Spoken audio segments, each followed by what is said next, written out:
listening to Fresh Take. You're listening to the Fresh Take Network. You are listening to the Fresh Take Network.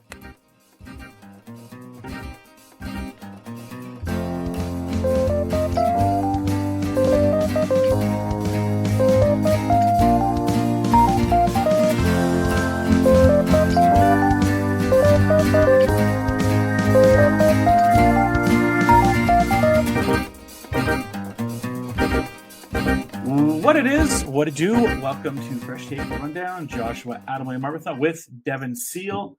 We're not going to go too into this, but before we started to get on recording this evening, ABC has indefinitely suspended Jimmy Kimmel for comments, and SAG-AFTRA has put out a statement, and it's pretty simple. We stand with that statement that they said. We believe in free speech here. We've done this podcast for 10 plus years, and this podcast and people that are associated with it have also stood on having free speech. And, you know, Jimmy is someone that we have had a lot of respect for throughout the years for what he's been able to do in his time at late night. And yeah, we respect free speech. It's a shame that that's happened. We already saw the stuff that happened with Stephen Colbert as well. So this seems like the latest side of it. And we're hoping that Jon Stewart or Seth Meyers or John Oliver aren't the next ones to potentially have the same fate that Jimmy Kimmel has right now. Very well said from a logistical standpoint. You know that John Oliver and Colbert are rewriting their shows as we speak to deal with the situation. We've talked a lot about it between us as people, but also on this show. And freedom of speech is exactly, you know, how we were able to have this platform, as big or as little as it is. Saying things that you disagree with does not necessarily or should not necessarily get you in trouble in a fair and equitable democracy. Whether or not we live in that nowadays is really hard to say. The precedent was set with the lawsuit with ABC over the Harris interview. Unprecedented time of our lives. But at the end of the day, whether or not we agree or disagree with Jimmy Kimmel, we have not said either or, although I'm sure you could guess where we stand. The assassination of a politically minded individual is not okay. It shouldn't be tolerated. But that does not exempt this person from having said really bad things that we do not personally agree with. And I think that's all Jimmy was kind of trying to say. But I am not him. I'm not going to speak for him. So, other more talented late night television hosts will say what a lot of us have been thinking, probably. So, yeah, it'll be, I mean, I'm sure like a lot of people tonight, I mean, South Park was supposed to air tonight. I'm sure within this news, if South Park hadn't delayed the show about 2 or 3 hours before this Jimmy Kimmel news happened, I'm just assuming most people thought that at some point, maybe South Park would have touched the Jimmy Kimmel thing. Now it goes to next week. So We'll see what they have to say with everything. Obviously, people are waiting to see. I went to see on socials if Stephen Colbert said anything yet. Not yet. Obviously, Seth Meyers, maybe Jimmy Fallon, although I don't have as much faith in that side of things. Jimmy Fallon.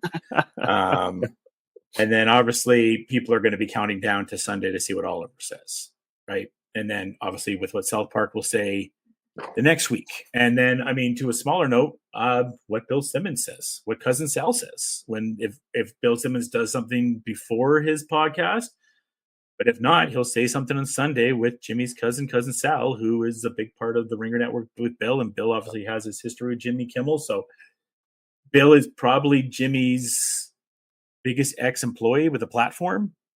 So by far. So what will he be saying with everything? So it's a very sad day because it's a lot of terrible stuff happening to take away free speech. And I mean, the ramifications of what this is going to mean for broadcast television going forward, as well as it enlights to the FCC, is also going to be very, very interesting. Mm-hmm. And I mean, the bottom line is that here we want free speech, but we do not tolerate hate speech. And what Jimmy had was anything but that. Mm-hmm. And now it's going to be a very interesting next few weeks. You know, we never talked about the Colbert thing on here. Stewart didn't come out as hard as I thought he would with it, but he still did. I thought Colbert got a huge ovation at the Emmys on Sunday. Mm-hmm. And I thought Jimmy was really gracious in congratulating him and winning his Emmy, and so was Stewart. So there's obviously a kinship there with the late night host right now. Mm-hmm. And yeah, I don't really know what else to say other than that on the whole situation right now. Is we can just continue to monitor it. Like I said, as we're recording right now, the Colbert show is about to start. Seth Meyers will be after that. And like I said, maybe Jimmy Fallon says something. But when I look at the late show hosts that I would count on saying something, it would be Colbert or Seth Meyers. And then Oliver, obviously, on Sunday. And I believe Stewart's not on until Monday. So, well, I don't remember which official account it was from, but somebody high up in the American government had both singled out, this was after the Kimmel thing, Mhm. singled out both Colbert and Seth Meyers as other talentless wastes of people, or whatever the phrase is that. It's funny, they've never gone after Oliver, which is one you'd think they would go after. But I wonder, just with what HBO is, if they feel like Oliver is a little bit more untouchable. Good question. Well, I mean, there's a lot of rumors that HBO would be sold again, right, or spun off. Yes, we were going to talk about that. So they could be sold to Paramount, and obviously some people put the Colbert thing more on the merger than anything. Yeah, well, then I think that's probably the same thing with the HBO stuff. You don't want to hurt anyone's bottom dollar by doing these rash decisions. Yeah. So I could see like they're just tolerating it for now because there's potential to make money on the sale of HBO. That's my theory. Yeah. It's not substantiated. I don't have any inside information. Of course, I live in Canada. That's just my feeling. Yeah. So yeah, as I was saying, like we'll monitor the situation here with Jimmy as it happens. You know, by the end of the show here, if we see anything that Colbert does say, and I know like a lot of people are like, well, Colbert should just go crazy today, and I'm like, and I understand that Colbert can really say whatever he wants, but the thing is with shows like this, it's not just Colbert's job; it's so many staffed people as well. That's the thing. Like Stephen Colbert is going to be fine, but being someone that has worked in television, there's camera people, there's writers, there's producers, there's so many people behind the scenes that they're not Stephen Colbert, right? They're people that are going to be scrambling and looking for jobs after his show goes off the air, a show that's been on since David Letterman took over for CBS, right? A show that looked like it was going to have a long tradition at CBS. And there's a bigger talk about, is late night television justified or useful in 2025 anymore, with the way that pretty much people just digest it via socials. Unlike when we grew up, when people would watch Conan or watch Leno or watch Letterman, and it'd be appointment watching. I would stay up to whatever it was, like 12:30 to watch Conan. I remember when I was still a little bit younger, staying up to watch Carson. So that era is done. Like no one's staying up to watch Colbert. I mean, today they'll watch Colbert live, right? Because there's a reason. But for the most part, people are going to be like, oh, that so-and-so guest was on Jimmy Kimmel. I'll wait till tomorrow to see the YouTube clip or the TikTok clip. That you're basically right. However, I think it's the same as like newspapers or just print journalism in general. Like late night is always going to have a place because it performs a function that other media outlets cannot. It's baked into the formula that it's supposed to be satirical and on the nose, and we're supposed to kind of question things that they talk about and not take it too seriously, but also at the same time, it's a good way to kind of get some opinions out there and just kind of test the waters. To your point, I was a Craig Ferguson guy, actually. Oh, there you go. I know a lot of people like him quite a bit. Yeah, and just like, and I don't know what had happened. I think it was almost like a switch that had been flipped. I think it was me maturing, but and I think it was just the weird time I was free or home from school or whatever. But I got really into the Drew Carey show, Right. and it was just such a natural little kind of like next step for me was to just start watching one of who I thought was one of the funniest characters on the show, which was Craig Ferguson as like the boss. And you know what? He had a great little run there. I think he stepped down like for his own reasons. He did, yeah. And then Lily Singh took over, and unfortunately for her, her show was not Right. met with great approval. Right. I vaguely remember that. I never actually watched it, Yeah. unfortunately. And But so it was canceled pretty swiftly.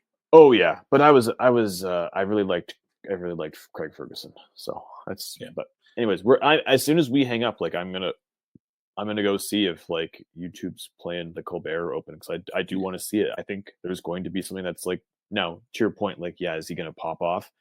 Um, Probably not, but is he going to say something really poignant? It's almost like we look to these kinds of people, especially someone as well read as Colbert and someone as worldly as Colbert. Like, I feel like he's got to be one of the smartest people on late night.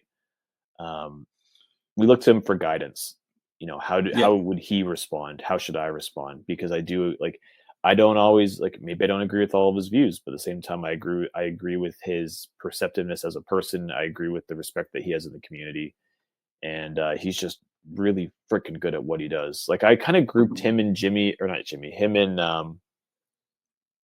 Oliver no, not Oliver. Who else am I thinking of? Stewart. Stewart. Yes, I kind Yeah. of grouped him and Stewart together as kind of like the more politically leaning. Well, yeah, because we had the guys. Daily Show and the Colbert Report next to each other in like, the heyday of Comedy Central there. And he did such a good job when he was on the Colbert Report. So when he was announced to be replacing Letterman, it's like, yeah, that's a great choice to replace Letterman.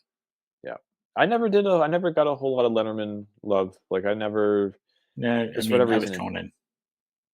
Yeah, like I vaguely remember I remember like Conan on TBS for a while, but I mean, The one thing I will say about Jimmy Kimmel that I always loved is when Leno thought bringing him on would be a good idea, and he Right. completely destroyed Leno about fucking over Conan. It was some of the best television you'll ever see. And Leno immediately was like, "This was a terrible decision." Well, screwing over Conan was a terrible decision. So Yeah, whatever. Okay. yeah, exactly. And then Conan ended up being one of the goats and has one of the biggest podcasts in the world and one of the best platforms and hosts of the Oscars. So Conan's doing okay now, I am such a Conan fan. and he's gonna be in Toy Story 5. It took me a long time to kind of come to terms with that, but when I am still subscribed to his podcast, however many years later, and I'm still listening to, I don't listen to every episode. I really pick and choose. But when I make appointments to like listen to some of him and some of his guests, man, like it's so goddamn funny sometimes. All right, let's move on with subjects. It finally happened. Devan finally saw K-pop Demon Hunters.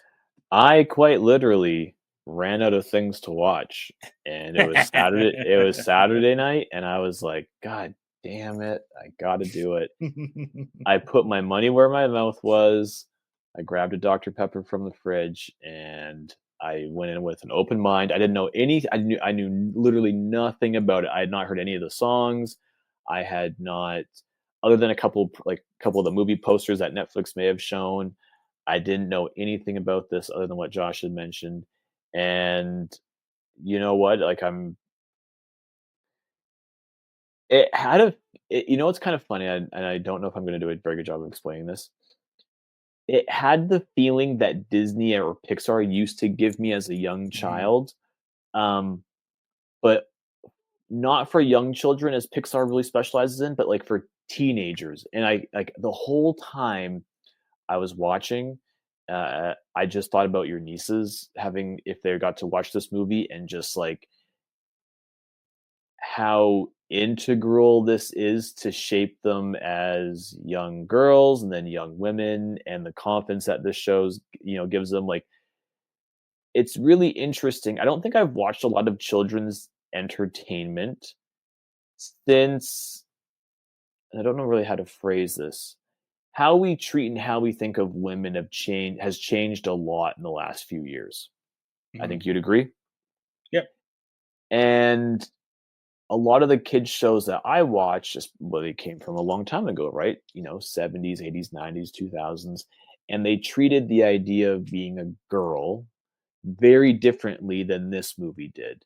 And this movie did not shy away from the idea of them expressing their emotions, speaking their mind. Sometimes they're weird, sometimes they're angry, sometimes they're sad. Like, they were really complex characters. And just like young women are complex characters, they were not one-dimensional individuals, and they all they talked to each other with love and affection, and they supported each other. And then in the next scene, they were talking about, having a couch day. And then their eyes got all funny. Yeah, their eyes got funny. They started marching around, and they were wearing like their comfortable clothes, and they're talking about all the snacks they're gonna have. And like, it shouldn't have taken us this long to treat women like this. But any young girl who watches this movie and is just instantly obsessed, like, I get it. Is this movie for me?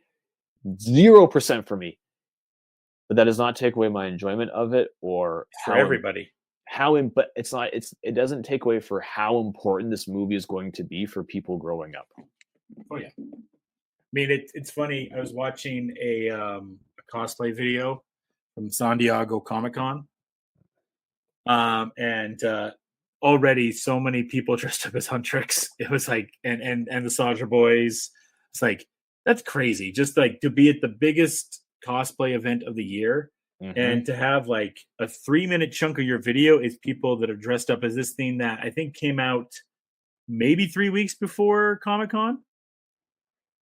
That's wild. It had been out. Yeah, it's been out for a little while. And it's funny because you're right. It's like not in the traditional sense of like Superman capes and Batman and stuff. So just crazy. Yeah. It's still hitting with my nieces. It's still hitting. I mean, apparently today there was a leak that there's a mini movie coming out, and people are like freaking out about it. I'm like, okay, well, that'd be unbelievable if that was the case. I appreciate the pulp culture attack that it's had. The grasp it's had on pulp culture is really cool. I mean, even like, I thought for a second, when we talked about stuff back in early August, like, oh, Weapons has had that. I'm like, but now like Weapons came, and I don't think Weapons really had that impact other than the first week it came out. Not the way the Superman did, and like not the way the Sinners did. Like, I really only think this year there's 4 movies like that I felt like an impact from being in public and talking to people about movies that had an overlasting impact, and it was Sinners, Superman, to a degree F1, and then this. Like, those are the 4 movies so far this year that I have felt an impact that has continuously carried on. Well, there's a lot of ways for movies to make impacts, to your point. And it seems like a lot of studios think that maybe except for like Blumhouse or something like that, A24. It almost seems to me that a lot of movie studios think that movies can only get popular a certain way, and which is not the case. Like we saw with when a movie goes viral, like even like when a marketing thing goes viral, for example, Smile. Yeah. Like one of the most ingenious marketing things I think I've seen in a really, really long time. Did I see the movie? No, but like now I know of the movie because of the marketing. And that's just like another way of getting my attention, which is awesome. Like I have nothing against Smile. I maybe I'll see it at some point in time. I didn't actively avoid it. And it's the same thing. Like, it's almost like, well, we're trying to copy the idea of like, oh, this movie made $200 million in the box office the first weekend, and we only judge movies if it's a success like that. When in reality, there's lots of different ways to skin a cat, and there's lots of different ways to get people to get your eyeballs on you. And one of those ways is maybe having a sing-along song in the friggin' movie theaters. Like, Yeah, it was really rad. Like what they did with this movie is so it's weird because it seems like it's a very current movie. When we look back on this movie, we're going to be like, oh, this is 2025 to a nutshell. And it might feel a little dated, but at the same time, like the just the feeling of it is like, and maybe because it came out on Netflix for a while, and we let it kind of bubble up and simmer and become more popular before I watched it. Like, this is one of the most important movies of the year, but it has nothing to do with why other movies are important. Like, Sinners and K-pop Demon Hunters are not important for the same reasons. Would you agree? No. Yeah, they're And different reasons. and it's okay, but it's also okay that some years have movies that are important for the same reasons at the same time. And I think it's just going to show that cinema, if you want to, I mean, I'm sure Adam will object that we call K-pop Demon Hunters cinema, but I don't care because he's But it probably is. dead. It's artisanal for sure. It's just weird. It's just weird, and like it's kind of odd in the sense that like it has like a very important bubblegum kind of sheen to it. Like it's supposed to be kind of squeaky clean, and like, you know, the girls are positive role models and there's a message to be learned at the end. But this is not like the animes that I watch where like just people's lives fall apart. There's something to be said about like not the storybook ending, but like kind of the Disney happy ending. Like I think it's okay to have that every once in a while, and for this movie to do that, like, awesome. Yeah, it does. I think it also kind of like gave the Mitchell versus the Machine vibes people also had. I think that's just the Sony animation. And this is what I was talking about. Sony's kind of on a heater with that stuff. I mean, I'm sure Sony though is like, we gave this to Netflix and don't get to do anything worse. Oh, they are Because going to fight for that sequel. Like they're going to die on every hill they can. yeah. Like I saw today, there was like, oh, it's just a matter of time. So there's a Wicked theme park at Universal. I'm like, and you know how much I love Wicked. I'm like, how is whoever has K-pop Demon Hunters got to be like, what theme park is it going into? I would assume it's Universal because I know Stranger Things does some stuff with the Halloween Horror Nights there and whatnot. So Okay. I'm assuming Demon Hunters would be there. The only thing about it is the title kind of hurts it a little bit, but there's also the idea that they could branch out if they want to. They can do Rockstar Demon Hunters, right? We can do all these other kind of Demon Hunters as well from the all the genres of music if we really wanted to, right? So Oh. there's that as well, right? So so there's been that talk, and go ahead, sorry. Did you think about that, or did you hear that on a podcast? That's a fantastic No, I mean, idea. I thought about it right away. I'm like, oh man, that'd be cool if we could get like Rockstar Demon Hunters, Jazz Demon Hunters, hip hop Demon Hunters, country yeah. Demon Hunters, Sure. you know, Skrillex Demon Hunters. Skrillex might be a demon. He might. That would be ironic. So like that would be kind of a rad idea of, and kind of having that whole, you know, scene of these musicians having this, so you can kind of grow the world a little bit more. Obviously, you know, people want to know if Juno is actually dead or not, and where he is, where did his soul go? So that's like the biggest question. The cool thing about this movie is they could have like gone this direction. They could have been like, oh, squirrel, squirrel, squirrel, right? And like, we're gonna go this way. We're gonna go this way. It's like, and there's like, no, we're just gonna tunnel vision. We're gonna focus on the central plot here, and you know, I think that's what makes this such a good movie, because other movies like, well, we're gonna take a break and we're gonna talk about why this is happening and why this is happening. It's like, nope, let's just go focus straight. Let's get to the point of the film, have some bangers, have a good story. And if we get a sequel, then we can elaborate on all this other stuff afterwards and want the fans to have more. That's the one thing I really appreciate about the story the most, is it's very direct, very straightforward, very fun, but it did leave you wanting to know, like, oh, what happened with this? And what happened with this? And what happened with this? Yeah, you're right in terms of the overall plot structure, like very paint by numbers. It wasn't overly complicated. Any kid of any age could figure it out. I thought the English dub was particularly good. Yeah. No overall issues with that. The movie, I will say this, which is funny. and I've been someone who's watched a lot of Asian films in my day.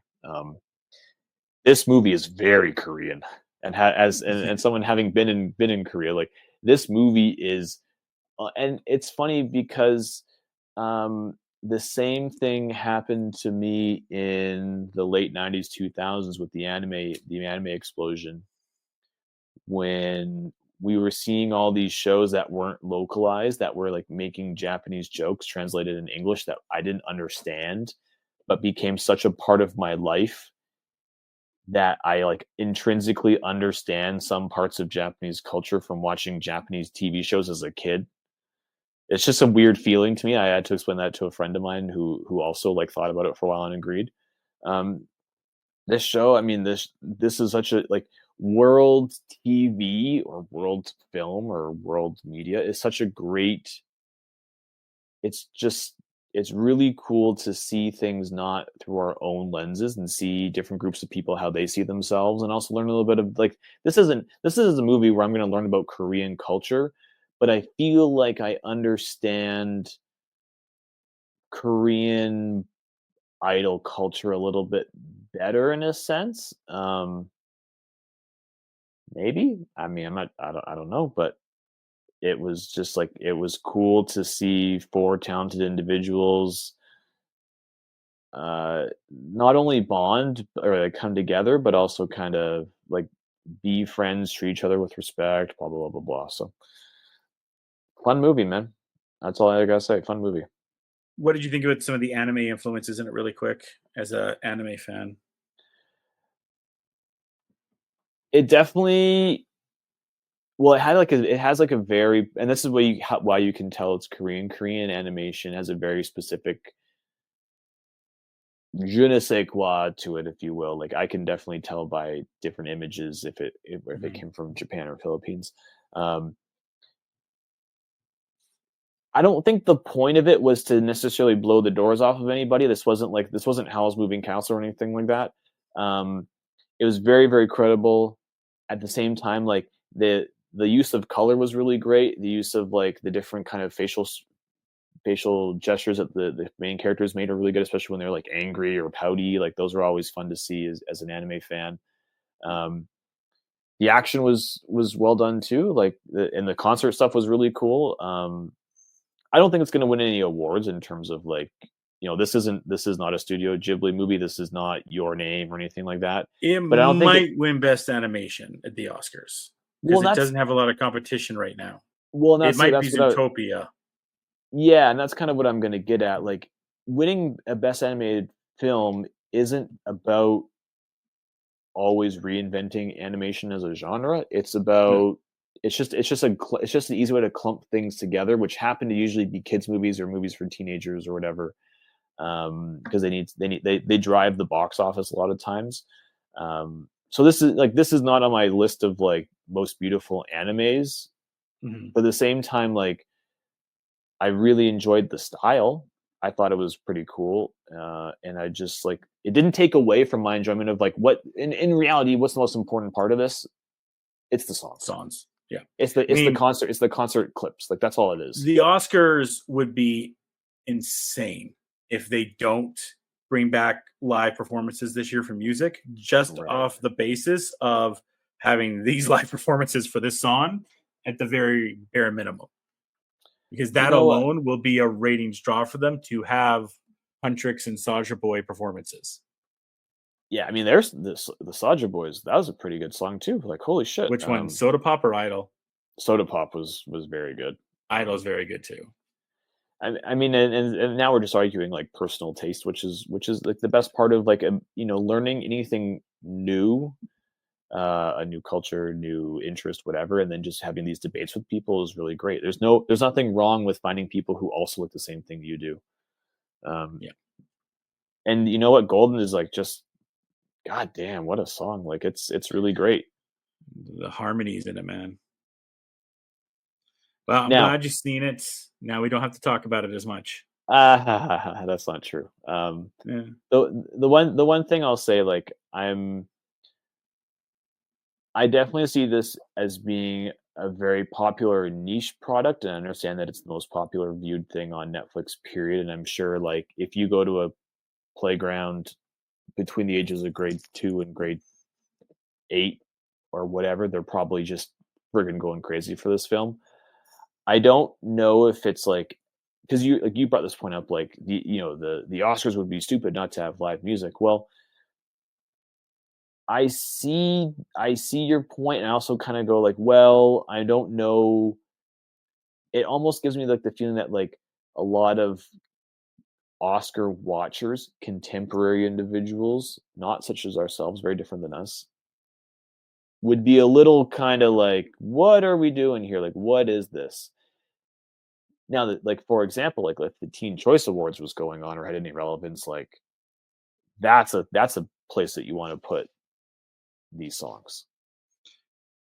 Maybe. I mean, they're still number one on the top Billboard, right? So Oh, no doubt. Like I understand that they're moving units like crazy. I just I'm a little like reticent on like claiming it as like the biggest musical hit of the summer kind of thing. Like I think it's big. yeah. I just haven't seen. I haven't been around enough pop culture like outside of my own little bubble in the last month or so because I've been taking it easy to really understand its influence. Like, would I hear this at a restaurant with a DJ at some point in time? Like, I'm going to 2 different events this weekend. Like, would I hear this like as the bands are setting up? Would I hear this as, would I hear a cover song potentially? Like, I have no idea, but I respect the fact that like these songs are designed to just be catchy as shit, man. Holy. Mm-hmm. And I love that. That's awesome. See if they do. I'm interested to see what they do. Mm-hmm. Mm-hmm. All right. Well, so thank you. Yeah, glad you finally got a chance to see it. And you know what? I liked sent you a couple texts as it was like starting and like getting going, just so you knew where I was in it. And I did take it very seriously, and I enjoyed myself. So thank you. All right. Alien. Oh man. Are you talking? Are you? So you're caught up now. I'm caught up now. Yes. Okay. Do you have? Is there anything like in the episodes you want to talk about, or is it just all about like the theories and the thoughts? So bugs are crazy, man. The metal bugs, I know. Yeah, that's kind of a new twist. We've never really seen. Yeah, we've never seen like kind of other aliens digest different things, if you will. The Morrow episode was quite interesting. And what are your thoughts on him? Do you consider him to be like a pure villain? Is he a little bit more complex? Like what? Well, I mean, it's weird because I still don't agree with him letting her die. But I also like at that point, I think he's thinking more like a cyborg at that point, right? So he's like, I have a goal that I have to do. Mm-hmm. So I'm going to do what I have to do is my goal. Yeah, he's a company man for sure. Yeah. So I'm not 100% sure yet. Well, and like you have, and this is kind of the funny thing. I think we talked about this a little bit before you kind of fell behind. Like the theme of like Kirsch knowing what's going on at all points in time, basically, but still, he's not in a rush to act. He's actually quite observant about what's going on. And then, so of course, like the build up for the last couple episodes has been slightly being a little dickhead, if you, for lack of a better phrase. And then basically the best part is just that he comes out when when the army like goes to capture Morrow and his men, just like, we knew the whole time, like, you're an idiot. Mm-hmm. But for somebody as qualified as they are, like I'm just like, especially in a franchise where a lot of these alien things happen because people are dumb, I'm happy that he's one of the smart ones. Yeah, I would agree with that. I think it's been really, really good. I appreciate Wendy. What's her actual name? Marcy. Yeah. I appreciate her and kind of her growth. I mean, I'm sure I was interested because, as you mentioned, your cousin is like an Alien fan. I'm Die hard. interested, like, what her thoughts were on the whole her like kind of like being like the alien whisperer now. You know what's funny is we actually haven't spent a lot of time dissecting that. We at first, or when we first saw it, we instantly thought of like the alien imprinting on Ripley. So we've already kind of seen this thing happen before. And what I do like about it is the idea that a synthetic organism, a robot, if you will, could make sounds in different ways that we're not used to, and like be able to learn their language through the idea of like complex AI and like how smart their brains are. Hmm. So that's been a really fun little wrinkle. That's kind of, and but we're also like, I mean, my cousin's kind of marking out over the idea of like the chest burster comes out, right? We've never seen the actual full body before, so now we've seen it a couple times in this episode. So like we're understanding or getting a glimpse into more about alien like life cycles a bit more, Hmm. which is kind of one of the more important things. I mean, it's just a fun thing, like especially when a franchise is so old that, as Alien, like there's still so many questions that they've never shown us in the movies, probably for budgetary reasons, but also just for storytelling selling purposes, and then just to be able to see like like the fact that we're not freaking out over like her being able to talk to a xenomorph is like one of like 10 crazy ass things that this show is doing that makes us go like, holy shit, can you believe that? Hmm. Like we've got the metal flies, we got Mrs. Eyeball, we have the friggin' sheep, we have like the Lost Boys and their potential for Mrs. Eyeball is gonna kill yeah, the younger smart scientist dude.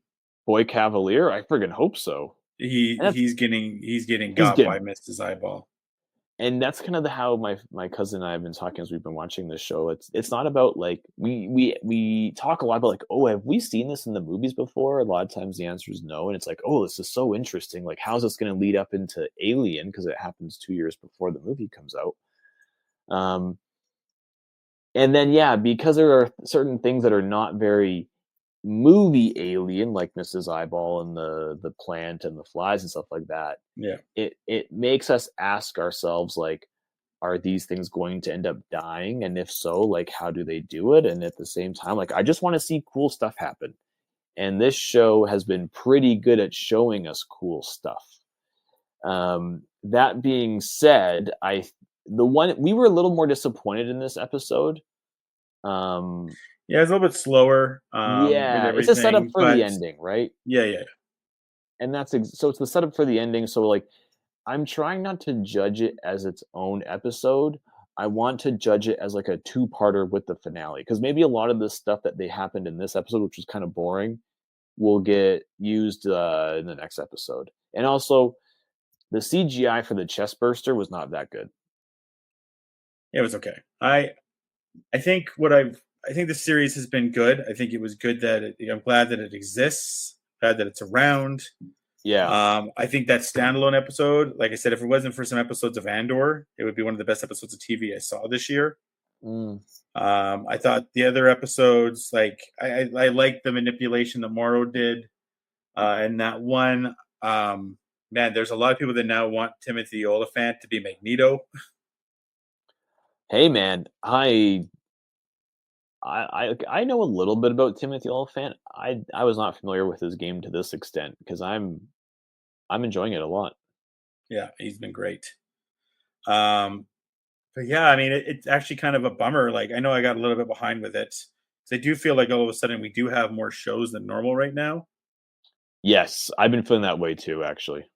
Um, like I feel like somewhat like a little bit overwhelmed with all these extra shows that we have. But it's also kind of like, okay, like I I'm happy this existed.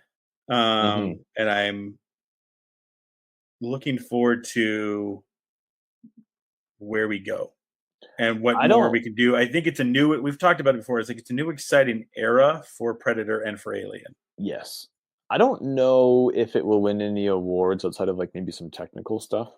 Like Yeah. I don't think it's the best directed show. I don't think it's the best written show. But what I do when I watch the show versus when I watch something like Peacemaker, for example, which I have not seen this week's episode because it came out 3 hours ago. No, it'll be out next week, the day after, because we did this one on Wednesday. Oh, I thought it So was we wouldn't Wednesdays even all have the time. Oh, it doesn't matter. Thursdays, yeah. Okay, So we tomorrow. wouldn't even have the chance anyway. So we're all good. I feel like Peacemaker isn't that much fun right now. And it's not to say that I don't enjoy like characters finding themselves and going through trials and tribulations, but like as a viewer, I'm finding myself checking my phone a lot with Peacemaker lately. Like I'm just kind Right. of feel like I'm just skating by to the next thing until, the next action scene or the next time I see him in his suit, or I don't even know what I don't even know what I'm looking for anymore in this show. But Alien is like kept me on my toes in so many ways, and because it's given me a lot to think about in the universe. Alien, I was talking to my cousin about this. Alien seems it's really interesting because it can be really metaphorically deep and like really philosophical if you want it to be. We saw that with Fassbender playing David in Covenant and Prometheus. But there's also the amount of fans who just love seeing people's brains get ripped out, which I also Mhm. appreciate too. And this show kind of has a little bit of everything for everyone. There's obviously all the alien deaths. There's obviously what it means to be a human. There's also like the idea of like the fact that the Lost Boys are all like 12-year-old kids who just saw a face hugger for the first time is traumatic, is absolutely one of the scariest things that you would like. He was literally like friggin' slightly was scared shitless if he could actually shit Mhm. his pants as a cyborg. Like he Yeah. he's completely messed up for the rest of his life, which I don't think is very long, but I think he's going to be messed up for a very long time. Mm-hmm. But You're not wrong. the character that really stands out to me is Smee, which is Slightly's friend. And I think he has done the best bit of acting as a child. Like, it is absolutely incredible to me how convincing this guy's playing like a 10-year-old kid as an adult. Like, it is I'm so impressed by. He's such a good actor. He's one of the very few characters on this goddamn island who I want to survive. Yeah. Everybody else everybody else could die for all I care. I just want to see this guy survive. I would hope so. Yeah. I happy with it. I mean, it's It's not Disney. perfect. I was thinking this afterwards. I'm like, Disney is in a, I mean, at least for us on here, I'm like, it's in a, I mean, overall too, like, I'm like, it's in a weird place afterwards. Futurama kind of just got dropped onto Disney Plus all of a sudden. I'm like, well, that's okay, cool. And I was like, I mean, and for a second, I was like, kind of like, oh, it's kind of exciting. Like, I'm gonna see Futurama and then South Park in the same day. This is kind of crazy. Yeah, what See, year is it? that's not going to happen anymore. So that's unfortunate. But what can you do? I mean, you could save one for a day and then you could Yeah, I watch could them both wait. Yeah, together. wait, but I was like, oh, that's a weird world. And I just saw King of the Hill 3 weeks ago. Like, this is kind of wild. Oh, King of the Hill. Um, so yeah, I was kind of, because it was like with Disney. I mean, we're not going to review Murders in the Building here, and We did I said for like a while. Futurama's back. But like, I'm like, I mean, even for Disney, like, I'm just like, there's not like a lot of major things for them to really like. There's no. Yeah, I guess we do have Visions coming, and we have Brick by Brick this Friday, so we'll have some Star Wars stuff next week too, because it's been too long since Andor, really. But do you think that those things actually move the needle for this No, for no, itself no, no. as a company? I think the biggest needle mover, if you will, for Disney Plus will be Murders in the Building the next few weeks here. And then we're still waiting to see when Wonder Man is getting released, because that's supposed to be this year as well. But I mean, I don't know how well, like Ironheart gets dropped, and I don't think it was as big as I was hoping it would be. And Marvel Zombies is out next week, so we'll talk about that. Yes, And then definitely, we're definitely going to talk and, about it. and Eyes of Wakanda just dropped, and no one talked about that at all. Well, I mean, we've It's just kind of crazy. They're just like dropping these projects all of a sudden. Like, yeah, here's the bench. Just watch it. I'm like, okay, with no promotion for Eyes of Wakanda, that okay? Well, I think that some of these projects are holdover from the era, JPEG? the JPEG era, where it was Yeah. like just greenlight everything, push it out. People under contract that they can't necessarily, just shelve their project, and like, and even in my Marvel peak, I don't think zombies is really that good of an idea. Like, I think it's fun. Don't get me wrong. I don't think they should. I don't think they should not do it. But when you're talking about like the idea of like, does it move the needle? Does it change the franchise? Does it help the streaming service? The answer is no. And like in reality, the answer is that most things on the streaming service, on any streaming service, come and go with very little fanfare. Mm-hmm. The one in a millions become Love Island. The one in a millions become the Menendez brothers. The one in a million become Mindhunter. There are so many examples of shows that are probably better or as good or the same as these shows, or the same format, the same people, or the same prestige producers who just come and go, and it doesn't move the needle. Like there are shows coming out with like Gwyneth Paltrow or whatever that like no one's gonna watch it. Maybe your mom, maybe my mom, but like it's not gonna be a water cooler show. And part of me is like maybe that's kind of what makes the water cooler shows so important, is the fact that so many of them, I mean, every show tries to be big or wants to be big or wants to get big via social media or some viral moment. But in reality, there's only enough room for a handful of these truly transcendent shows. So, like, friggin' Marvel Zombies might be the best thing in the last 5 years by every critic and every metric known to man. Does that make me change how I feel about the MCU right now? Absolutely not. That's where I'm at. Yeah, I can see that. Doesn't mean I'm not going to watch. I don't want to see it, but I just don't really know what the point of this show is if it's not going to help the brand. I think it maintains it tries to maintain the relevancy of the brand. I think it tries to make it more current by just releasing some new shit. But this is not going to make me think about Winter Soldier in a different direction, or make me think about No, for sure. Quantum Mania differently. Yeah, so it's interesting. I mean, like even Task, the Ruffalo show, I was wondering that. I'm like, are we going to review that? I'm like, I don't know if we will. I've watched the first one. Oh, did you? Okay. I watched the first episode. Well, I told my partner, I was like, "Oh, hey, like it's made by the guy who did Mayor of Easttown," and she was like, "Oh yeah, like I like that show." And granted, like Mayor of Easttown was decent. It was pretty good. I thought it was a little too, and I mean, friggin' Evan Peters was a great part of that show. But in reality, it was a little too Silence of the Lambs for me, personally speaking. Right. But it was fine. It was well done. Like I think cop shows are always premium cable cop shows are always pretty good. Mm-hmm. I just wish they didn't have drinking problems. Like, give me something new. Have you seen the first episode of Tusk yet, or Task? No, I haven't seen it yet. No, it's, you know what? I give it credit. I'll give this credit, Josh. They don't waste any time fucking around. Like this isn't going to be like, it doesn't seem like it's going to be 5 episodes of setup for them to like confront the bad guy at the very end. Like shit popped off like in the first half an hour of the show. Nice. In like a nice, it's on my list. Would you recommend it for the first episode? Give me the second episode. I want to watch the second episode, then I can let you know. Or maybe even the first 3. I think after this week I need to watch The Pit now. And shouts to Devan. Called it. I was like, man, called it. And I always want those award shows to have that feeling that I have with Parasite.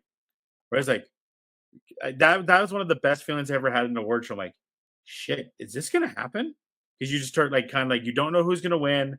And you go and you start seeing the momentum. This is the best part about award shows. You start seeing the momentum ride, and then I'm not familiar with the actress. When the actress won, I'm like, shit, okay, damn, okay. And then Noah Hawley won. I'm like, shit. Noah Wiley, yeah. Noah Wiley. I said Hawley. I don't know why. Howley's the guy from Alien. That's why. There you go. And then he won. I'm like, shit, okay. And like the pits. Like I saw a lot of people's like, it's so much harder to make a show like Andor than it is to make something like the Pit. I'm like, no, I get oh that, my but hear me god, out. no, it's not. No. But also hear me out on this. Like, probably number one, I can almost guarantee you. And I had an argument with somebody about this. Like and way more people watch Andor. I'm like, I guarantee you that's not the case. I guarantee you way more people watch the Pit. As much as I love Star Wars, I think more people watch the Pit because like I knew like my mom and aunt and all them, like they watch the Pit because they're not watching Andor. Right. So it was a show like more people watched. More accessible, and I mean, for sure. It's weird because it's an NBC show. At least I haven't watched it yet, but it's like an NBC or ABC show with an HBO twist, more or less, right? HBO quality, like the things that you see, like, and I live with a healthcare professional, where it's just like, oh yeah, like this is what happens when you have like a severed foot, like this is what it looks like, and this is what it smells like, and this is what it, and it's just like, holy shit, like quite literally, like I'm just looking over every 5 minutes and being like, and just watching these tears come out of my partner's face, and just like, oh, it's too real. But like in a very good way. Like it was very therapeutic to see some of these things. Yeah.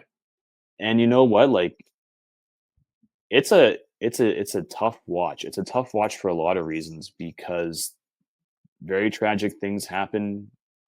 Good things happen, like people's lives. Like people don't go to the hospital just when everything is fine. No. People go to the hospital for a lot of reasons, and most of the often not, it's not a good reason. And you see the best of people, you see the worst of people, and everything in between.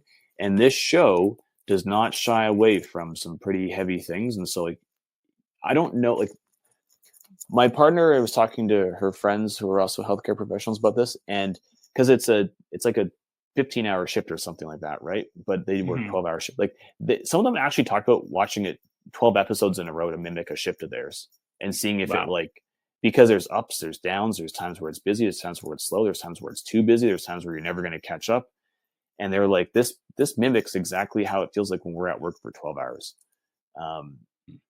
So I think you're really going to enjoy it, but just be aware, like not everything's funny in this show. No, I don't think there is. But now I kind of feel like you were ahead on that one. You're ahead on the English teacher as well, which has a second season coming back as well. That guy that guy was going to get canceled, I thought. Yeah, I thought so too. So I was surprised to see that second season come back. But you were definitely ahead on those two. And I mean, I've wanted to watch The Pit, and like sometimes it just takes like, hey, like okay, there's this overall groundswell. Let me put it honest, for a lot of the stuff for shows, like I normally don't like to just like watch like the random, oh, this is the crime new show on Netflix. Like, right. Because of what we do on here, I normally only will direct myself if I have an interest in it and I know other people are going to watch it. Of course, I'll watch it, right? But like I try to watch stuff on here that I know we're going to talk about and that is going to be in the pop culture site. So when someone's like, hey, this new show on Netflix called Heist is the number one Netflix show, and it's like 6 episodes and has no actors you've ever heard of, I'm like, yeah, I'm not going to watch it. Now, will I watch the Paris, the rom-com movie that's like an hour and a half on Netflix? You're fucking right, I will watch that. And that was great. Mm-hmm. Well, you have very different needs because your time is so different than a lot of other people's. Because I always have people like, oh, you should watch this show. And I'm not going to watch it. I did watch the Charlie Sheen documentary. And? It was interesting. I mean, no Emilio or Martin Sheen a part of it because they said it's just too hard to live that part of their life over again. Yeah, I wouldn't want to do that if I was them either. It was interesting. I mean, I never really lived in the prime of him in the 80s. But then you kind of see like, oh shit, he was in this and he was in this and he was this. Like, holy shit, like he was a big star. Like him and Rob Lowe, like, damn. And then you look at like what happened with him and Rob Lowe and RDJ as well, right? Like I'm like, these are three guys that were big stars. And I think, two of them were able to, redefine their careers, and Charlie Sheen is trying that now. I don't know if he'll be able to or not, because with all respect to him, he's not even close to as good an actor as RDJ or Rob Lowe. So we'll see where it goes. But yeah, I mean, as far as the documentary goes, I mean, that time in the late mid-aughts of Tiger Blood and all that stuff was just kind of before social media. And like it was everywhere. And it would kind of just brought me back to that time. I was like, man, that era was crazy. And even back then I'm like, why are we kind of like glorifying this? I don't think we should be glorifying this. That's weird that we're like, oh yeah, this is awesome. Charlie's awesome. Like, no, this is the guy that's dealing with shit. Why are we glorifying this? And even he admits like that was a mistake by him. Well, when you're on crack, like it's you're right in terms of like what he meant to people of a certain generation. Like he's in some of my favorite movies. Wall Street is great. Probably a top 3 movie of mine. Really? I didn't know that. Yeah, it kind of comes and goes, but like it is so rewatchable. Like there are so many things that happen in that movie, and just like I often like feel like I've been like teleported back in time. Like I wish I would have been able to see that movie for the first time like in the theaters as it came out and just like ride the wave, because I do actually, to your point, like, is he as good of an actor as Robert Downey Jr.? Like, I have no idea. But at the same time, like, he has so much charisma. What did I just watch? Platoon? Yeah, as you talked. Well, and even like when he took over from Michael J. Fox on Spin City, you're like, yeah, that's fine. I'm okay with that. Well, friggin' Platoon, Wall Street, Major League, Hot Shots. Like, there's just so many times where you just see him be this charismatic, confident individual, and you're like, oh man, like I believe it. I truly, completely believe it. Mm-hmm.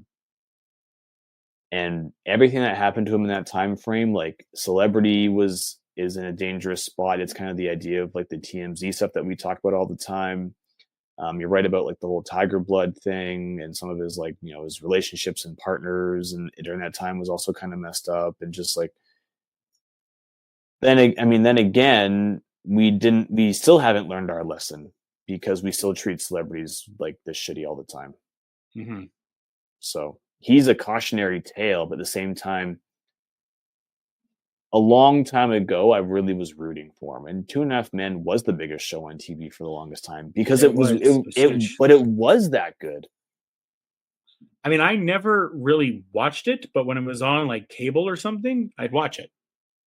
Yes. Oh yeah. I didn't like make a plan of watching it every week, but like when it was on syndication, like, man, I was the same thing as the Seinfeld thing. Like, oh, which one is it? Okay. Like, we might as well just sit and watch it for 20 minutes. Okay. Next one. Okay. Yeah. So I want to give him some credit. I'm not going to watch this documentary. I don't really believe in documentaries in that sense, but man, like if I was someone who was born in the 70s and got to see his peak in the 80s, I'd be the biggest fan ever. I mean, like, I kind of agree with you. Like, I mean, I kind of get mixed on documentaries sometimes myself, but I thought for the most part, it did a pretty good job. I'm pretty happy with how it all went. Good. So, and then what else do we have? Oh yeah, Gen V. I don't want to go down this whole thing with it. Just kind of 3 episodes in, I think I'm happy to kind of be back in that world, but I'm also like, I also kind of feel like it's just a lot of that boys stuff. 3 episodes and a lot happened, but then not a lot happened. If that makes sense. Well, if we cut out like, and this, I watched all 3 today, and it like I felt like I was gonna just, my eyes rolling in the back of my skull. Yeah. If we had cut out some of just the gratuitous boys dumb shit, like when the guy crawled out of the other guy's ass in the dorm room, it's just like these things and like I'm not trying to be like LGBT negative. I'm not trying to king shame. I'm not doing anything of that nature. Um, I just don't know why I had to watch like 2.5 hours of this shit for it to be like all this stuff could have been summarized in one episode. But Yeah, I also, kind of think they spent the first 2 episodes, which was 90 minutes in total, being like, Andre died. Andre died. Don't you know Andre died? Like, oh my God. Like, and I get that he's going to be a big part of the show. And like, I know it was all like, it was like 2 weeks out from filming when he passed away. And it's like very tragic and just like, but like as a storytelling device, it was just like, it just got rammed down my throat over and over and over and over again. yeah. And I was like, I get it. Well, even like Everybody the gets thing, it. I agree with you. It could have been one episode, like because even with Jordan, you're like, oh, I attacked her, and like I was like, okay, well now the show's picking up. Yeah. Like Yeah. this is where I kind of wanted the show to go to. So like it took you long enough to get to that point. Also, I don't know if I understand Jordan Lee's powers enough. Like, I don't really know what gets them at the top of the rankings because, like, so the female version of them can shoot out blasts Beams, from yeah, their beams or whatever, but then the boy version of them is really strong. Is that it? Like, something like that. let's see, like all these kids, like when I compare them to the 7, and it's funny because the polarity guy mentioned some of that in one of the classes. Like most of you will like, he's like, I can guarantee you, like basically none of you are going to be in the 7, which was hilarious. But like for so many different kinds of superpowers to kind of exist in this world, like everyone's pretty fucking weak. Like, is it because they're teenagers? Is it because they're like still Well, when trying they to went figure out against the Thor proxy, they were the just all hammer dude? getting. Yeah, I was like that was probably my favorite part when she was like trying to distort his heart, and he was just like Oh, pounding on his chest. I'm like, okay, that was badass. They're like, give me more of that shit. That was cool. well, it makes you kind of wonder, like, where, like, and I don't want to be that guy who's like going to talk about plot holes a lot. And I think I talked about this like in the first season because I caught up with it a little bit later. The storytelling of the show is really messy. Like, I'm not really sure if this is like for all these things that happen, they really threaten Homelander a lot in this show. And Mhm. not that I expect him to be in it every single minute of every single episode, but like there are some shady government type conspiracies going on, and yet like it's all getting solved by the Scooby-Doo gang. Like so they had this giant neo-Nazi KKK memorabilia collection in the archive. Like make them try a little bit. Like it was like 10 seconds of looking and they figured it out. I mean, overall, like I said, I don't have a lot of dialogue to really No. talk about this show. Like I'm happy it's back. Like I enjoyed being around the characters, but I also just kind of felt like I didn't need to watch 3 hours of this. Like I would have rather have done more of a binge of watching Futurama, who had an appearance by Victor Wembanyama, by the way, What? which was I was like, yeah, there's like this. They have the Harlem Globetrotters in there all the time, right? And there's a story about Bender wanting to be taller, and then they have like this alien, and I was like, that sounds like Wemby. And I then know it was. I'm like, that is Wemby. I'm like, what the fuck? That's so random. Oh, that's kind of cool. He's had the greatest Yeah. summer. He's popped off over everywhere. Yeah. So I was like, oh, that's cool. I mean, and I was again like kind of going back, like, and that felt like just kind of like a classic Futurama episode this week. With Gen V, like again, like I'm happy to kind of watch this show. I am over some of the boyisms of everything, Yeah. of the like even like the scene at the beginning with the gratuitous violence in the lab. I'm like, okay, guys, I'm kind of over this. Like, and Peacemaker has a little bit of that sometimes too, of violence for violence sakes, Mm-hmm. which I'm not huge. I did like this. I thought this episode of week's episode of Peacemaker was good. I thought there were some good story developments that happen in it. I'm interested to see where they go. Is this episode 6 this week? Is this the big one that Gunn teased? I couldn't tell you. I know you texted me that this episode was great, and I actually couldn't agree more. I was like, this is the same shit, the same pile, the same goddamn I just thing. like the hardcore stuff. I thought like she no, it's episode 5. So next week's the big.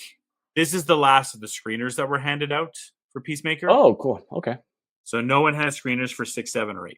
So we'll see if our Red Sun theory pays off.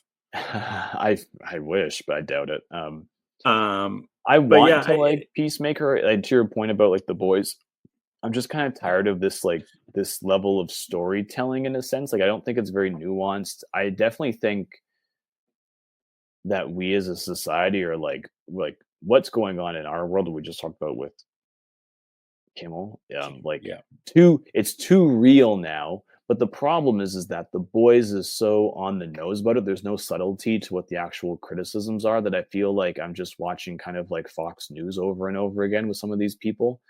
I don't think it's as complex or nuanced as like maybe something like X-Men 97 was. Yeah, it's kind of crazy that was not even close. Like as far as superhero storytelling, sorry to interrupt there. It's kind of not even close how much better X-Men 97 was than everything. Remember the name. Boom. Like such a cool moment. I almost wish that Jen, and I know they're trying to make like the franchise because they're also going to have they're also going to have the Boys Mexico or something like that. Like, yeah. I almost just wish that Gen V was make all these kids college seniors, had them come across the experiments and stuff like that, and Golden Boy and blah blah blah blah blah, and then just have them graduate to the boys fight.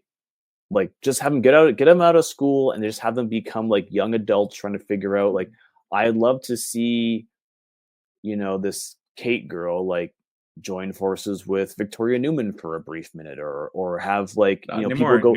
Newman's passed. No, I know that, but like, yeah, I don't mean that. I don't want them to go back to school. I wish they would have gone to this season of The Boys, and then it would have made like the Victoria Newman stuff a little bit more complex. We would have had people go back and forth on different teams a little bit as these young people still trying to figure out like their morals and obligations to what they have for each other and their own kind. But instead, we're just getting big fat white guys being like, "I'm taking this orange scone, bitch." It's like I see enough of that in the real world. The one nice thing about this is that, "Oi, Huey, I'm a bad guy now. I don't like you anymore, Huey. Oi, I'm leaving the boys. Oi, I'm back with the boys. Oi, my plan the whole time was to make you guys fight. Oi, I'm gonna get Homelander." I'm like, I'm just glad that I don't have to deal with Billy Butcher's same repetitive narrative all the time. Yeah. And with Huey and Starlight's repetitive nature, like it was actually kind of nice to see Starlight in a different light in this one. Like that was actually kind of a nice cameo to have in this. Like I kind of like, okay, that gives an insight of what she's doing and whatnot. I'm like, I like that idea of where that could go for the boys finale season. So I'm liking that because that past season of the boys, I just had so many repetitive kind of story beats. And I find even in a lot of these shows, Peacemaker a little bit as well, I'm like, okay, I get it. I've been down this story beat. I get it. We've seen this before. We saw this last season. We saw this 2 seasons ago. We saw this 3 seasons ago. You're right in terms of throwing Starlight into this show. Like blending those worlds would have made so much more sense going forward. Like maybe the best thing would have just to taken like another 3 months or 4 months after Chaz passed away, and then just retool to have these kids go into the real world and then have them make some of these decisions. Because I was actually really interested when Starlight was on the show for a hot second, even if she did some. Me too. I was like, oh damn, Starlight cameo, sweet. Even if she did some shitty things to her boyfriend who got sexually assaulted and she laughed at him. Yeah. That's a different story. Great. Yeah. That's a different story. Not great, Bob. Yeah. But I don't know. Like, it's kind of funny to think that like my favorite part of this whole show is just Soldier Boy now. Yeah, he's coming too, right? Well, isn't there supposed to be like, this is There's a Soldier Boy spinoff too. there's like the Gen V, not Gen V, sorry. There's like the boys like 1950s or something like that, which is like now it, but like that also kind of defeats the purpose of like, he was just funny in the moment. Like I'm not cheering for the guy, but like I just think it's like he was just him being unfrozen and him being a total dickwad compared to like Captain America, who got frozen in the 40s for 90 years and then was suddenly very nice to everybody. Like that's the juxtaposition I was really hoping for. Yeah. So that's just me. Yeah. So I mean, it's one thing I do appreciate about Alien Earth is, you know, I haven't seen the overall. I'll listen to some pods and read some articles tomorrow. I'm sure there's going to be some divided on the fact that she's talking to a xenomorph, but I'm also like, I'm kind of interested in this because maybe we can find out a little bit more about the xenomorphs and what, like, are they just this nonstop killing machine, or is there something of why they do what they do? Like, what is, like, are they just wired to be like, no, we are an organism that just attacks and kills and hunts. That's what our mindset is. Or is there another meaning to, we do this to reproduce and to bring our species on and everything like that? And this is what we do. So I'd like to kind of, because I'm sure that I think that's what the idea of the xenomorph and the alien race is, right? I mean, and also, you know, on a wider scope, they kind of talked about it in this last episode. I appreciate it as much as they're these ultimate killing machines. Like, you took them from their world. Like, you took them from their world. Like, yeah, they're locked up in a lab. All the times that the alien and the xenomorph attack these people, like, you went where their eggs were. You went where this is. I mean, there's stuff that David does in the prior ones that adds a little bit more to it. And other times, but I'm like, most of the time, it's like, you guys added this element to your life by disturbing their habitat.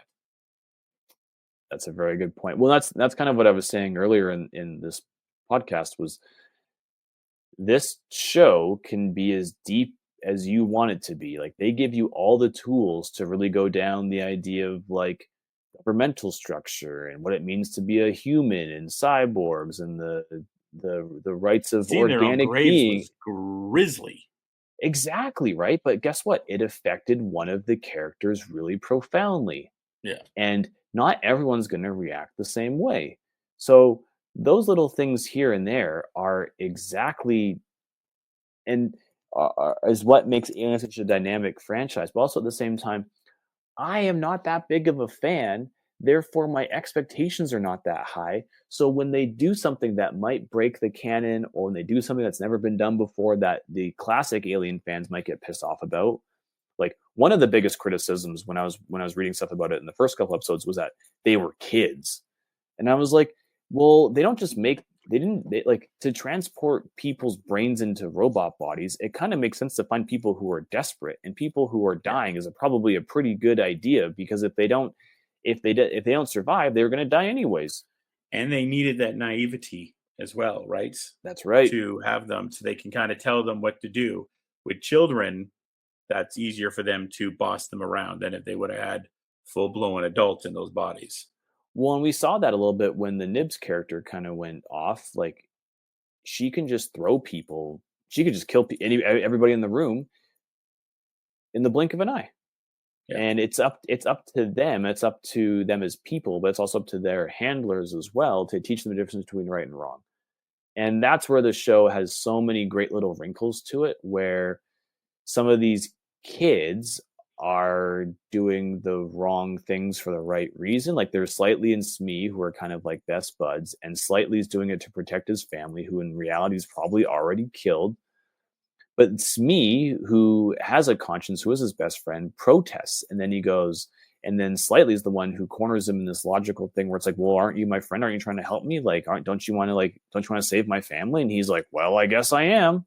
Like, those are the kinds of the decisions that I really like seeing in television, that I think is kind of missing from a show like Gen V. Like, it's also one note now, and it's like, I know I said I criticize like it's too real.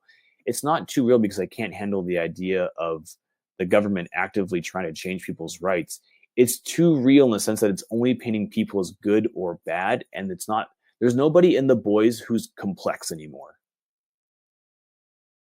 You're either a Homelander or a Starlight fan, and that's it. Like there's nobody out there who I want to see go through these things with. It's a funny thing is too, when I watched it, like they leave you on that Jordan cliffhanger at the end there. Right. And I'm like, but I like nothing's gonna happen to Jordan. They're gonna be like, they stood up for what their beliefs were in this moment, right? Mm-hmm. Like they stood up for what their beliefs were in this moment, and they had the gall to tell the truth. And sometimes Vought gets it wrong, but with heroes that are honest like this, we can succeed together. They'll do that kind of bullshit, and they're not gonna do anything like against them. Exactly. Yeah. It's just one of those things like this. And I think this is maybe one of the reasons why like I had heard of The Boys before the show was created, but was never really drawn to it. Like I never was so many people need to kind of be coaxed into trying things, especially in movies and TV, like, and having friends who know their tastes, like such as you, like your recommendations, I always hit with me. I trust you. When you say to watch something, I just do it. Like I don't ask questions. I'm very careful on stuff now. I know, but you've never led me wrong. And it's the same thing with The Boys. Like of all my comic adjacent friends, I never had anybody say, this is the show you have, like, this is the comic you have to read. I heard more about why The Last Man, where there's only one guy left in the whole world and he's traveling through like post-apocalyptic America. I heard more about that than I heard about The Boys. And I'm starting to understand why. It's the same thing. Like I didn't hear a lot about Invincible until the show was announced. And it's like, well, you know why? It's because no one really wants to friggin' deal with Mark Grayson. That's the answer. This also like, I want to wrap up the show here, but is this also like an oversaturation now of violence for violence sakes in a lot of these? Between Peacemaker's not as bad, but like The Boys and Invincible and Gen V, it's just like, hey, we can do crazy things because we're on Amazon. It's like, yeah, but that's not what I'm looking for. Like, I'm glad you're a mature show. That's great that you can tell, but you don't have to be a mature show.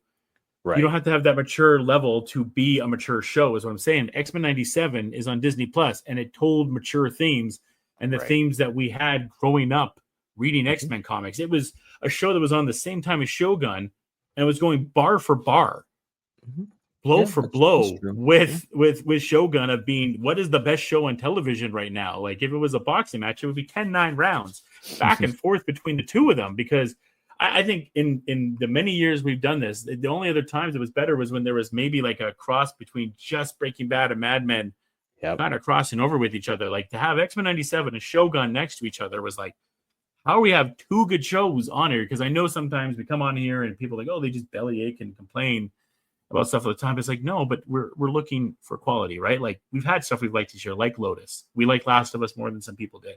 But we are so oversaturated with this comic stuff, and we're nerds. We like comics, but it's also, like you said, like when it gets redundant and it's the same theme over and over again, then it doesn't. It is one of the reasons leading into 2026 that Lanterns excites me so much, because I do think it's going to be different, much like the Penguin was different as well. I do think that's what like the Penguin stuck out, because it was this different tone of storytelling, right? Of adding that mobster level and adding Gotham as this background scene and other stuff to it. And I think Lanterns is going to have this different feel to it as well. And as you mentioned too, with Peacemaker, it depends on your sense of humor for frat humor and all that kind of stuff that goes forward with that as well. So the redundancy of some stuff, it starts to wear you down a lot. That's such a great point. We can end close to that because I don't have much to add. It's almost like, and this is, hear me out here, this is going to sound really kind of funny. I think I've seen this argument before, but I don't know if we've talked about it before. It's almost like the Christopher Nolan-ification of Batman actually was a bad thing for comic books overall. Not for every. I don't mean it for Batman. I don't mean I've it heard for this Christopher argument. Nolan. I don't mean it for Chris. I don't need it for Chris Nolan's filmography. I just mean, like, we are now expecting every single thing to be the worst examples of human behavior possible. And in reality, there's a lot of different comic stories to tell. But it's like The Boys is like this, Invincible's like this, like it's just like an interesting thought. I don't know if I agree with it, but I definitely understand that there's more to comic book movies than we've been getting with some of these shows. Like, and that's what I'm like, a story about a bunch of kids in university who are like getting trained to use their powers should be a little bit more than like it should be X-Men. It should be a little bit more than CW, like Riverdale. And that's kind of what I'm getting from the show right now. And you dropped the CW line. Oh my God. Well, I just like it's like so melodramatic. And then of course, like it got way worse when Marie was like, I love you. And it's like, it's not the right time. And like, but which version of me do you want? I want all of you. And it was just like, holy shit. Like, are we here to like solve Project Odessa? Are we here to solve Compound V? Or are we just like, I honestly don't care about some of these like love subplots, but maybe that's just me and TV right now lately. I just like, also I'm kind of surprised too. Why is Vought and Homelander just cool with them being back? Because I think they can control them through terror and like through threatening their friends and family, right? That's the answer. Is that like you don't have to join me willingly. At the end of the day, you just do what I say. I still am not giving up on my Sam being noir angle yet, but when the sandwich was talking to him, which is a weird line to say in anything, when the puppet sandwich, even weirder line, and I'm going to end on a happy note after this really quickly, speaking about puppets. But I was like, okay, so that confirms that he was noir then, because he was saying on Homelander, you did all these terrible things for Homelander. I'm like, okay, but then was he noir then? Because they've confirmed noir is not a clone. I don't think he's noir, but I think he could be the next noir. Yeah. That's probably likely in my opinion. So we'll have more on that next week. We'll have Peacemaker. Let's talk about the best news of the week. We're ending on a happy note here. Okay. First off, shouts to Seth Rogen. Big fan of him here, winning the Emmy. I love how Seth was like, I said I didn't care about awards, but this is pretty good. Love that he's like, I'll take all the hypocrisy. I don't care. This is great. And I love that he gets to share with his childhood friend, with Evan Goldberg. Oh, that warms my heart. I love seeing that. That's so rad. He is such a great individual. It seems like, I don't want to say that and then have him get like, these things come out tomorrow and he's canceled.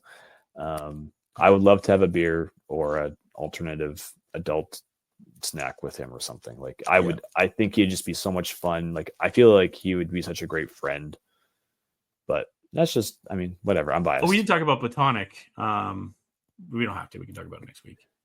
It was an okay episode. It was better because like they actually like did adult things and they were actually trying to make each other's lives better.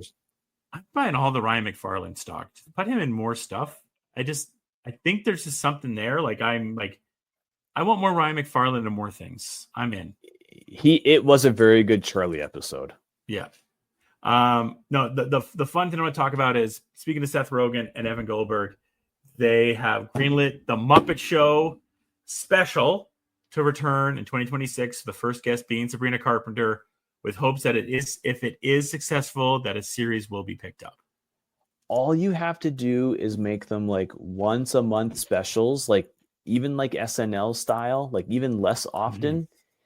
Bring on all the A-listers that are popular. Let them cook and let the Muppets be the Muppets with like, let Kermit make a short Sabrina Carpenter joke. Yeah. Like that's all you need. Let's move on. Like, there's going to be an espresso joke. I'm going to love it. It's going to be so silly and I love it. Exactly. Like just let them do their own thing.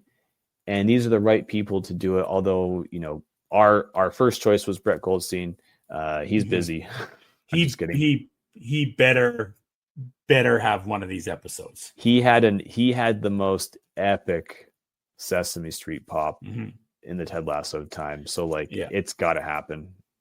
Yeah, I want Brett Goldstein. Obviously, the probably Ron Funches is another one I want on there. I think he'd be awesome with the Muppets.